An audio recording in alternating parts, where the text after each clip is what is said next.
Toute attention se porte généralement sur les modèles Pro, Ultra, Max et j'en passe, qui sont les modèles qui offrent le plus de fonctionnalités dernier cri sur le papier, mais voilà, je ne pense pas que premièrement tout le monde soit prêt à vouloir mettre plus de 1000 € sur un smartphone, et deuxièmement, je ne pense pas que tout le monde ait envie d'avoir un smartphone immense qui s'approche de la taille d'une tablette. C'est là qu'entrent en jeu les Google Pixel 8 et Samsung Galaxy S24 qui sont des appareils plus compacts que les modèles Pro et Ultra, et même s'il y a eu quelques sacrifices par rapport aux plus grands modèles, ce sont des modèles que l'on peut toujours considérer comme plus ou moins haut de gamme à mon avis. En tout cas, ils font partie du plus haut de gamme dans ce format sur Android. J'ai pu tester ces deux appareils et je vous inviterai à regarder mes tests de ceux-ci après avoir regardé cette vidéo. Ce sont pour moi deux appareils qui méritent une comparaison car ce sont deux options évidentes pour ceux qui recherchent un smartphone compact tout en souhaitant un design premium, de bonne performance et un bon appareil photo pour un prix plus raisonnable. Il sera également intéressant de voir comment se comparent les processeurs Tensor G3 du Google Pixel 8 et l'Exynos 2400 du S24 en matière de performance, qui sont les deux considérés inférieurs à ce qu'ils se fait chez Qualcomm. On va faire ici un petit duel en plusieurs catégories et le but à la fin sera de désigner le meilleur smartphone Android haut de gamme compact entre les deux, et je vous promets qu'il n'y aura pas de match nul et que je vous donnerai mon grand gagnant. Allez, c'est parti pour le grand match.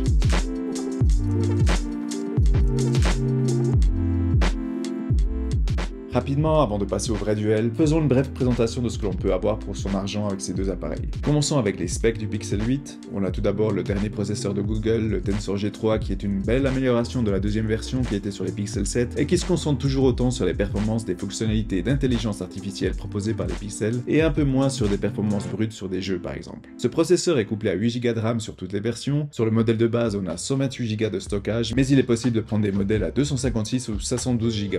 A noter que c'est un stockage UFS 3.1, donc pas d'UFS 4.0 ici. On a un écran de 6,2 pouces en résolution Full HD qui propose un taux de rafraîchissement adaptatif à 120 Hz. Pas de LTPO ici, cela va juste passer de 120 à 60 Hz selon l'utilisation. Et on a une batterie de 4575 mAh qui se charge en filaire jusqu'à 27 watts max et jusqu'à 18 watts en sans fil si vous avez le chargeur propriétaire de Google. Niveau caméra, on a deux capteurs à l'arrière dont un capteur principal de 50 mégapixels et un ultra grand angle de 12 mégapixels. Tout ceci a été proposé à un prix au lancement de 799 € pour le modèle de base à 128 Go, mais on peut déjà voir des prix en dessous des 600 € actuellement, et autant pour ce Pixel 8 que pour le S24, je tâcherai de vous mettre des bonnes offres en lien dans la description. Passons maintenant aux caractéristiques techniques du S24. Ce S24 a le processeur fait maison Exynos 2400, ce qui a pas mal déçu lors de son annonce car on espérait avoir du Snapdragon 8 Gen 3 comme dans les marchés américains et dans une partie de l'Asie. On a également 8 Go de RAM dans toutes les versions. Le modèle de base est à 128 Go de stockage UFS 3.1, mais vous pouvez avoir du UFS 4.0 si vous prenez les modèles à 256 Go et plus. Au niveau de l'écran, c'est similaire au Pixel 8, on a également un écran de 6,2 pouces avec une résolution Full HD,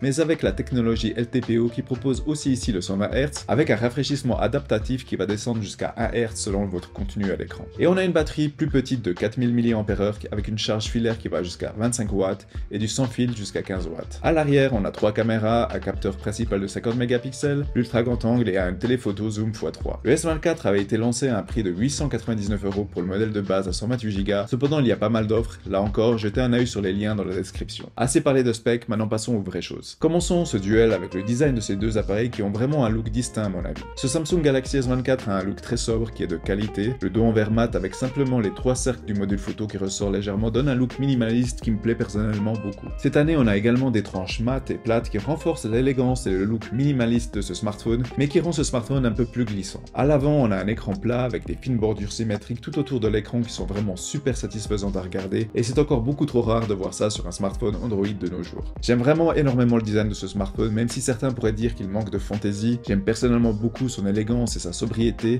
et il est surtout super compact grâce à ses fines bordures. Cependant, cette finesse et ses nouvelles tranches plates rendent ce smartphone difficile à tenir en main. C'est vraiment super glissant et c'est le seul smartphone où j'ai préféré mettre une coque de protection pour le confort. Le Google Pixel 8 quant à lui a un design assez différent, c'est plus arrondi à l'arrière et il a ce look pixel particulier que la gamme a depuis les Pixel 6 que j'aime aussi beaucoup. On a cette fameuse visière qui est en alu brossé qui a l'avantage de prendre moins les rayures et les traces de doigts que sur le modèle Pro. Par contre, on a du verre non matifié qui peut faire apparaître les traces de doigts. Cela ne se voit pas trop sur le modèle vert sauge que j'ai pris, mais je peux déjà vous dire que votre smartphone sera dégueulasse après une minute d'utilisation avec le modèle noir. Sinon, comme pour la visière, on a des tranches en alu brossé qui sont assez agréables au toucher. À l'avant, on a un écran de 6,2 pouces avec des bordures qui sont pratiquement symétriques. Il a juste un mini menton sur le bas de l'écran, mais c'est à peine perceptible. Ce Pixel 8 a une meilleure prise en main, même si en comparaison avec le S24, c'est pas aussi compact. En main, c'est un peu plus lourd et plus épais, cela s'explique par le fait que le S24 a des bordures plus fines et une batterie qui est bien plus petite. Cependant, le côté plus arrondi et bombé du Pixel 8 le rend bien plus confortable et facile à utiliser à une main à mon goût. Je n'ai personnellement pas vraiment aimé l'ergonomie du S24 qui je trouve n'est pas idéal. Au niveau de la qualité du design, on a ici deux très bons choix, mais je dirais quand même que le S24 fait un peu plus premium grâce aux matériaux utilisés qui donnent une impression plus haut de gamme, sans oublier que le S24 est fait de verre à l'avant et à l'arrière bien plus résistant que ce que l'on a sur le Pixel 8. Donc ici je donne le point du design au S24 pour ses finitions et sa qualité supérieure, même si j'ai préféré l'ergonomie du Pixel 8. Par rapport à l'écran, on a ici deux appareils qui sont tout bonnement excellents. L'écran de 6,2 pouces du Pixel 8 est vraiment un plaisir à regarder et la résolution Full HD est largement suffisante pour cette taille d'écran à mon avis. Google a vraiment élevé le niveau de l'écran par rapport au Pixel 7 et on a maintenant un écran vraiment super lumineux. Ce que je peux dire, c'est que consulter son téléphone dehors en plein soleil n'est maintenant plus un problème avec ce Pixel 8. De plus, les couleurs sont affichées de belle manière, c'est plutôt équilibré. Cela reste vibrant sans toutefois aller trop dans la saturation comme cela peut être un peu plus le cas sur S24. Et bien sûr, le 120 Hz sur cet écran est vraiment jouissif et elle amène une fluidité dans la navigation et dans les jeux qui est vraiment super agréable. En bref, je n'ai pas de points négatifs à dire, on a vraiment un excellent écran sur ce Pixel 8 et c'est d'ailleurs également le cas pour le S24 comme je l'ai déjà dit. C'est finalement deux écrans qui se ressemblent beaucoup. En effet, on a également du 6,2 pouces avec une résolution Full HD. Au niveau de la luminosité, c'est également très bon et même supérieur au Pixel 8 sur le papier, mais je n'ai pas vraiment ressenti une différence flagrante au quotidien. On a tout de même quelques légères différences au niveau de l'affichage du S24. La première, c'est sa tendance à afficher des couleurs plus accentuées et qui pop plus à l'écran. Beaucoup préfèrent cela et personnellement j'ai bien aimé aussi,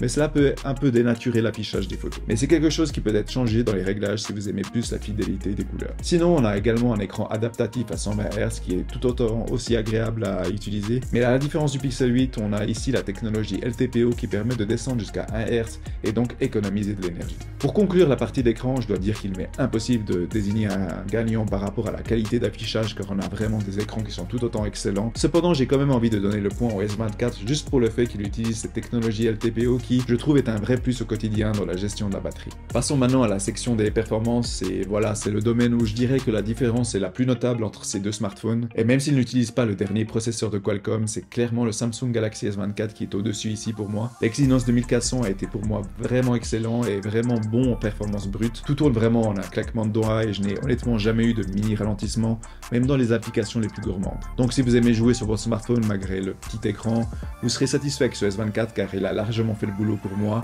et surtout avec une chauffe qui est vraiment bien maîtrisée. La version Snapdragon 8 Gen 3 est peut-être supérieure si vous voulez les meilleures performances en jeu possible, mais je n'ai honnêtement eu aucun problème dans les jeux que j'ai testés. De toute manière, ce sera sur le modèle Ultra qu'il faudra se diriger tant au niveau de la taille de l'écran que des performances brutes pour avoir les meilleures conditions de jeu. Cela m'arrive de jouer de temps en temps, mais c'est surtout dans le multitâche où j'ai beaucoup apprécié ces bonnes performances et également dans l'ouverture des applications, l'enregistrement de photos, vidéos ou tout autre fichier qui est super rapide. J'encourage vraiment de prendre le modèle à au moins 256 Go pour pouvoir bénéficier du stockage UFS 4.0 qui est vraiment super rapide et efficace contre l'UFS 3.1 du modèle de base à 128 Go et du Google Pixel 8. Je trouve toujours qu'on parle trop peu de cette nouvelle génération de stockage alors que je trouve que cela fait une énorme différence au quotidien et j'espère que Google intégrera cette technologie sur ses prochains pixels.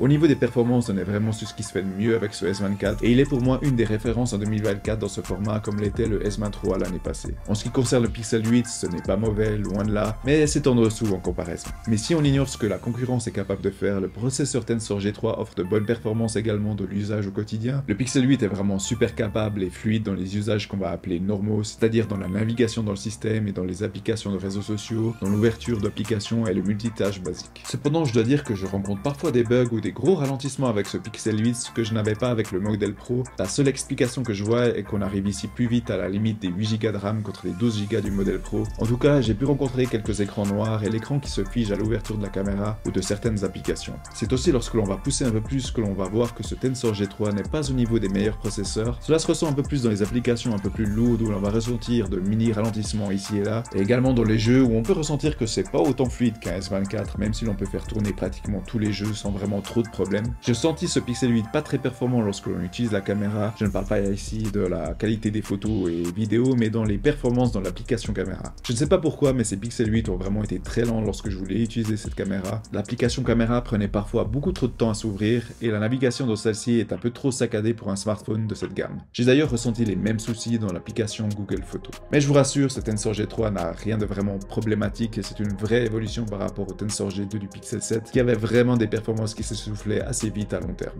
Il faudra voir durant l'été, mais on n'a plus ces problèmes de surchauffe et on a l'ensemble des performances qui sont bonnes et équilibrées. Ce n'est juste pas à la hauteur des meilleurs du marché. Je ne vais pas oublier de dire que ce sont deux très bons téléphones pour faire des appels. J'ai pu faire des appels de qualité sur ces deux appareils et j'ai toujours eu du bon réseau cellulaire. Donc ici c'est un clair point pour le S24 au niveau des performances comme vous l'avez compris. Parlons maintenant d'autonomie et c'est un sujet intéressant ici car on a deux smartphones avec une taille de batterie assez différente, donc on pourra voir si cela se reflètera sur l'autonomie en général. Commençons avec le Pixel 8, je vais dire que j'ai eu une autonomie plutôt satisfaisante sans être folle. Si je ne joue pas, je peux en général tenir une journée avec ce smartphone. Il faut cependant parfois prévoir à devoir le recharger en fin de journée pour pouvoir tenir la soirée. Ce Pixel 8, comme le S24 d'ailleurs, n'a pas la charge la plus rapide, mais 20-30 minutes de charge devrait suffire largement pour tenir la soirée. Donc une autonomie qui est suffisante pour moi, mais malgré tout, je pense que Google peut et doit encore s'améliorer dans la gestion énergétique de ses processeurs, car là aussi le Tensor G3 est bien en dessous de ce qui se fait de mieux. J'ai surtout remarqué que ces Pixel 8 ont tendance à consommer un peu trop d'énergie, même lorsqu'ils sont en stand-by. Et c'est justement dans ce domaine où le S24 a vraiment été une très grande satisfaction grâce à son processeur qui a une très bonne gestion énergétique. Ce n'est non plus pas une autonomie incroyable et c'est au final assez proche du Pixel 8, mais compte tenu de la taille du smartphone et de sa batterie, j'ai vraiment été agréablement surpris par son autonomie qui était plus régulière avec une meilleure gestion du stand-by.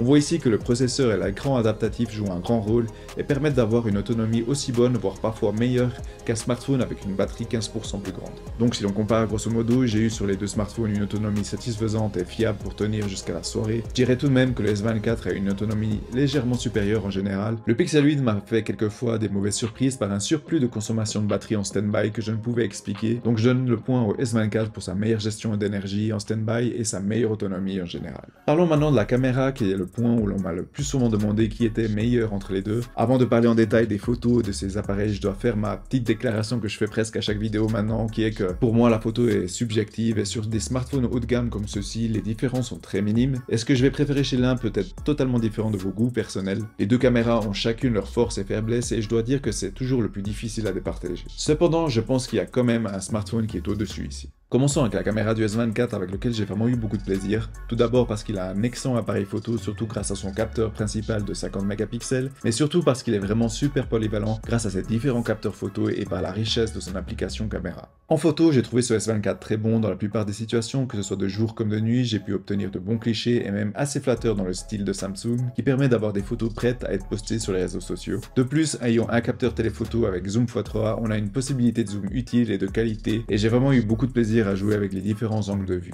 Du coup, j'ai vraiment été assez satisfait avec les photos du S24, mais il y a tout de même un gros point où la caméra m'a posé problème et qui n'a pas été corrigé depuis le S23. J'en ai déjà parlé sur mon test vidéo, mais le problème principal qui est vraiment notable lorsque vous avez des animaux de compagnie ou des enfants qui sont constamment en mouvement est le léger shutter lag lors de la prise de photos. Je me suis parfois retrouvé avec des photos floues de mes amis à quatre pattes par exemple, car la demi-seconde de décalage entre l'appui et l'enregistrement de photos aura permis à mon chien ou à mon chat de bouger légèrement. Je sais que c'est possible de régler ça en allant au fin fond des paramètres, mais j'espère que Samsung aurait corrigé ça en réglage par défaut. D'ailleurs, en dehors de ce problème de shutter lag, ma principale déception est le fait que Samsung n'a pratiquement rien changé au niveau de la caméra par rapport au S23. J'ai vraiment l'impression que c'est du copier-coller ici et que Samsung s'est uniquement concentré à améliorer le modèle Ultra. Sinon, en vidéo, j'ai trouvé ce S24 vraiment excellent. Samsung fait du bon boulot depuis plusieurs années et je trouve que c'est ce qui se fait de mieux sur Android. De plus, l'application caméra par défaut est super complète, autant pour la vidéo que la photo d'ailleurs, et permet de paramétrer l'enregistrement de ces vidéos avec pratiquement autant de réglages que ce que l'on peut avoir sur une plus grosse caméra. Quant au Pixel 8, pour moi, on a ici toujours le boss de la photo. Encore une fois, c'est peut-être ma préférence qui parle ici, et contrairement au S24 qui est d'une qualité en dessous du modèle Ultra, ce Pixel 8 n'a pratiquement pas été bridé au niveau photo et vidéo par rapport au modèle Pro. Ici, on a moins de capteurs et de polyvalence, on n'a pas le capteur téléphoto, mais le zoom numérique reste largement utilisable jusqu'à une certaine mesure grâce à l'IA de Google. Malheureusement, l'application caméra est toujours assez basique. Pour une raison inconnue, Google n'a pas voulu ajouter les paramètres Pro que l'on a sur le modèle Pro alors qu'on a le même capteur principal sur les deux smartphones. Donc on est très loin du niveau de réglage de Samsung. Mais en dehors de cela, le Pixel 8 réussit à 99,9% ses photos, que ce soit de jour comme de nuit, et contrairement au S24, il est excellent sur des sujets en mouvement. En bref, les Pixels restent mes caméras préférées en photo, même si finalement ce Pixel 8 évolue peu par rapport à ses deux derniers prédécesseurs. C'est en vidéo par contre où il a beaucoup évolué et ce Pixel 8 est un bon vidéophone qui prend de jolies vidéos jusqu'en 4K 60 avec une bonne stabilité et j'ai même été étonné de la qualité des vidéos de nuit si vous activez le HDR. En tout cas, je suis content de pouvoir filmer de bonnes vidéos de manière générale avec ce Pixel 8, même si je pense que le S24 est légèrement au-dessus en matière d'enregistrement de vidéos. Donc en matière de caméra, on a vraiment du très bon entre ces deux smartphones. On a d'un côté la polyvalence et l'excellente qualité vidéo du S24 contre la fiabilité en photo des Pixel 8 qui fait des photos incroyables dans pratiquement tous les cas. Je pense que vous aurez une bonne caméra dans votre poche avec l'un ou l'autre, mais je pense que le Pixel 8 est quand même au-dessus ici grâce à son meilleur traitement des photos, donc je donne le point au Pixel 8 ici. Le logiciel, si vous me connaissez un peu, vous sauriez que j'ai toujours eu une préférence pour l'expérience Pixel. Cependant, je dois vous dire que cette préférence n'est pas aussi nette. Je trouve One UI super agréable à utiliser également depuis quelques années et Samsung apporte de superbes nouveautés d'année en année. Commençons avec le Pixel qui a une interface stock, c'est-à-dire un Android pur mais avec quelques fonctionnalités exclusives au Pixel, avec notamment un focus sur l'intelligence artificielle. On a aussi une intégration des services Google plus poussée avec par exemple Google Drive, Google Assistant qui est présent un peu partout et Google Photos qui est l'application galerie. Comme je disais, Google se concentre énormément sur l'intelligence artificielle et ajoute régulièrement de nouvelles fonctionnalités via des mises à jour. Encore beaucoup de ces nouveaux outils sont réservés au marché anglophone, mais c'est un sentiment assez sympa d'avoir un smartphone encore plus complet après chaque mise à jour. Et ces mises à jour ont toujours été la force des Pixels car elles ont toujours été les smartphones à avoir les premières exclusivités Android et Google va encore plus loin ici en promettant 7 ans de mise à jour et de ses fonctionnalités exclusives. Donc comme vous avez compris, je suis un grand fan de l'interface et des fonctionnalités que propose Google, mais j'ai tout de même quelques reproches à faire. Tout d'abord, j'aimerais voir les Pixels avoir plus de possibilités de personnalisation. Google a une approche plus standardisée sur le look de son système et veut garder une cohérence graphique un peu comme le fait Apple avec ses iPhones. Cela peut être un avantage pour ceux qui préfèrent la sobriété et ce langage graphique, mais cela pourrait frustrer une personne qui veut personnaliser son smartphone de A à Z. Second point où j'aimerais voir les Pixels s'améliorer, c'est dans la gestion du multitâche qui reste assez basique. Il y a bien la possibilité de scinder l'écran en utilisant deux applis en même temps, mais le processus prend beaucoup trop d'étapes et n'est vraiment pas intuitif, contrairement à certaines autres surcouches Android dont One UI qui font un bien meilleur travail. Du côté du S24, on a une idéologie totalement opposée avec One UI. Si vous voulez customiser chaque millimètre de l'interface, ici vous le pouvez. C'est vraiment rempli d'options et de possibilités de personnalisation. Vous pouvez faire pratiquement tout ce que vous voulez avec l'écran de verrouillage, les icônes, le thème graphique de l'interface. Vous pouvez même modifier la façon dont les notifications s'affichent et j'ai vraiment adoré les widgets empilables. De plus, le multitâche est vraiment super intuitif ici et il est possible de facilement partager l'écran par un swipe pour utiliser plusieurs applis en même temps. De plus, depuis One UI 6.1, Samsung a apporté de nombreuses fonctionnalités et services axés sur l'intelligence artificielle et s'est mise au niveau de Google en apportant des outils de retouche photo qui n'ont rien à envier à ceux des Pixels. Les autres outils IA en matière de traduction, transcription et autres assistances de traitement de texte sont intéressants mais pas forcément tous très utiles. J'aime vraiment beaucoup ce que fait Samsung avec One UI depuis 2-3 ans et ici on a vraiment un superbe travail d'optimisation avec une fluidité qui n'a maintenant rien à envier aux Pixels, bien au contraire. Et Samsung est également devenu exemplaire en matière de mise à jour en proposant aussi 7 ans de grosses mises à jour fréquentes et régulières sur ses appareils. Cependant, il y a toujours quelques petites choses qui m'embêtent légèrement dans le système, dont notamment le fait que Samsung a encore toujours un peu trop tendance à vouloir mettre en avant certains de ces services qui font un peu doublon avec certains services Google. Là aussi c'est une question de préférence et certains vont aimer ces services Samsung, mais il y a tout de même beaucoup trop d'applications préinstallées, dont notamment la suite Microsoft Office et d'autres applications comme Facebook ou LinkedIn par exemple. Par rapport au logiciel, là encore on a un match très serré car on a vraiment deux mondes différents, entre une interface Pixel qui propose des exclusivités IA vraiment intéressantes, une intégration des services Google plus poussée et une cohérence graphique plus accentuée, et One UI qui propose beaucoup plus de possibilités de personnalisation, de réglage et un multitâche plus intuitif, tout en proposant également des outils IA utiles. Comme ici c'est une question de préférence et que je ne peux pas vraiment dire qu'une interface est meilleure que l'autre, je vais rester objectif et dire que c'est un match nul ici. Voilà, c'est la fin du match et si on compte juste les points, c'est le S24 qui gagne largement et je pense que c'est mérité. Mais voilà, je ne pense pas que chaque section de ce duel a le même poids pour chacun et ça va être à vous de juger ce qui est le plus important dans votre smartphone. Avant de vous donner ma préférence personnelle, je veux d'abord être objectif. Je dois dire que le S24 est un bien meilleur smartphone. Il est d'une gamme légèrement au-dessus pour moi grâce à son design plus premium et durable et surtout grâce à ses performances qui sont un vrai plus par rapport au Pixel 8. Si aujourd'hui je devais choisir un smartphone que je devais garder pendant 3, 4, 5 ans, ce serait le S24 car je sais que c'est un smartphone qui fonctionnera comme neuf pendant tout ce temps et ça je ne suis pas sûr que cela soit autant le cas pour le Pixel 8. Cependant, le Pixel 8 étant sorti quelques mois avant est bien moins cher actuellement et je pense qu'il a le rapport qualité-prix le plus intéressant ici. Personnellement, j'ai toujours une préférence pour le Pixel 8 même si c'est finalement un smartphone inférieur et je le préfère pour deux raisons. Tout d'abord pour sa meilleure prise en main malgré qu'il soit à peine plus grand, et surtout pour son meilleur appareil photo sur lequel je peux compter dans le 100% des situations. En plus de cela, bien qu'il soit un peu moins performant, le Pixel 8 répond parfaitement à mes besoins au quotidien. Voilà, c'est tout pour cette vidéo, j'espère que vous avez apprécié ma vision de ce duel. N'hésitez pas à lâcher un petit like et à vous abonner si c'est le cas, et j'espère vous revoir bientôt sur une prochaine vidéo. Ciao!